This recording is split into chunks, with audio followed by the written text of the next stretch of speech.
We're talking about feedstock or start materials for a thermal compost pile.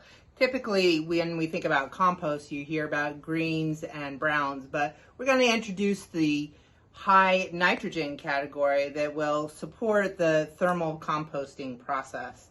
And we're going to be talking about those high nitrogens. And the main function of the high nitrogens in your compost pile is to raise the heat up high enough to that 131 to 170 that you need to keep for an extended period of time to call it thermal composting.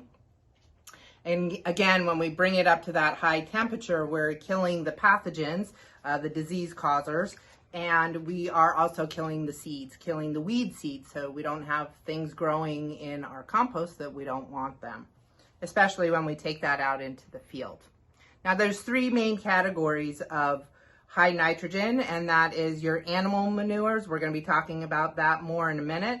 Also your legumes and your seeds, and there's variances into those, each one of those, and specific details that you should focus on. And we may make potential videos in the future about those, but today we're going to be focusing on the animal manures. And basically, if you think of your farm animals, those are going to be the animal manures that you're going to want to use. So pigs, chickens, goats,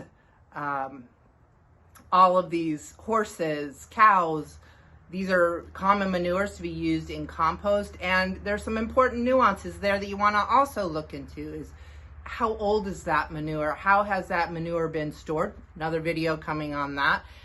And more importantly is how has that animal been treated? Meaning, has it had medications? Has it had dewormers? We want to stay away from that at least 3 months, maybe shorter, but 3 months to be on the safe side to get that out of their system so that you can get a high quality manure for your compost pile. And then there is the quality of food. What are those animals eating? That too will affect your compost pile, your source of high nitrogen. So I'm going to show you today what we're going to be using here is chicken manure. Yep, this is dried chicken manure. Again, I'll do another video in a moment talking about, and this is a mix, but there's a lot of chicken manure in this, and when we wet this up, it's going to have a nice potent chicken manure aroma.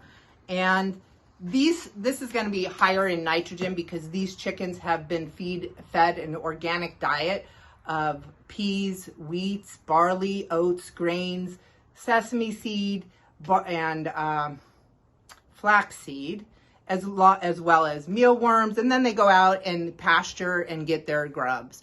So they have a really high quality, high nitrogen dense diet. So we're going to have some nice compost starts here.